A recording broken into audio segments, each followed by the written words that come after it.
Assalamualaikum warahmatullahi wabarakatuh. Shalom, Om Swastiastu, Namo Buddhaya, Salam Kebajikan. COVID-19. Ya, kita semua sudah tahu tentang virus ini. Virus yang mulanya ada di kota Wuhan, Cina, kini sudah menjelajah ke berbagai negara di dunia, termasuk Indonesia, dan menjadikan ini sebagai pandemi global.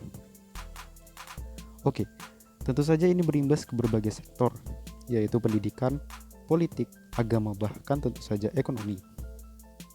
Bicara persoalan ekonomi dunia akhir-akhir ini, pasti kita akan menemukan berbagai berita tentang dampak COVID-19 ini terhadap ekonomi.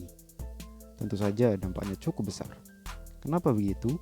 Karena perintah social distancing dan pembatasan sosial yang guna untuk memutus rantai penyebaran COVID-19 ini membuat beberapa sektor bisnis menutup sementara usahanya. Bahkan ada juga yang mem-PHK para karyawannya karena tidak tercapainya target penjualan. Oke, kita bahas satu persatu. Mulai dari pasar yang sepi akibat COVID-19. Seruan untuk di rumah aja membuat semua orang tidak melakukan banyak aktivitas di luar rumah. Tapi bagaimana dengan para pedagang kecil yang menuntut mereka untuk tetap berjualan di luar rumah agar memenuhi nafkah sehari-harinya? Ini pasti membuat pendapatan mereka menurun. Selanjutnya, karyawan yang di-PHK. Penghasilan yang tidak memenuhi target membuat beberapa bisnis merugi. Akibatnya, banyak karyawan yang di-PHK. Pastinya sulit untuk kembali mencari pekerjaan bagi mereka di tengah pandemi ini. Karena tidak semua memiliki pekerjaan yang bisa dilakukan di rumah. Tentu saja, ini merupakan permasalahan baru yang timbul di tengah sebuah masalah. Skenario terburuk sektor ekonomi dari pandemi ini adalah krisis ekonomi. Jika semakin berkepanjangan, maka tidak menutup kemungkinan akan timbul lagi permasalahan lain, yaitu tindakan kriminal yang jadi-jadi. Karena sulit untuk memenuhi kebutuhan hidup ketika krisis terjadi, maka terjadilah tindakan kriminal yang dilakukan sejumlah orang. Oke, ini skenario terburuknya. Statement di rumah aja mungkin bisa diterima oleh orang-orang menengah atas dengan santai.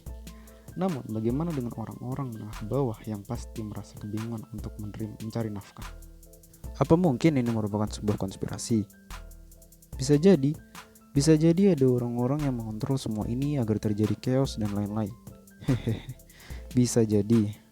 Terlepas dari itu semua, konspirasi atau bukan, lawan kita saat ini ialah nyata, sama, yaitu COVID-19. Jadi, tetap berani, jangan takut, dan juga jangan meremehkan. Artinya tetap waspada, namun tidak lebay. COVID-19 bisa disembuhkan. Ciptakan stigma positif agar semua orang tidak takut. Tetap stay safe, cuci tangan, juga jaga jarak. Jangan lupa pakai masker.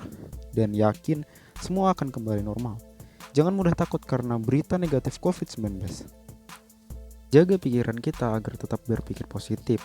Dan jangan buat pikiran kita takut akan COVID-19. Karena ini bisa saja mempengaruhi pikiran dan akhirnya menjadikan stres. Lalu imun tubuh akhirnya menurun. Dan COVID-19 dapat masuk ke tubuh kita. Oke, terima kasih telah menonton. Semoga kita semua sehat selalu.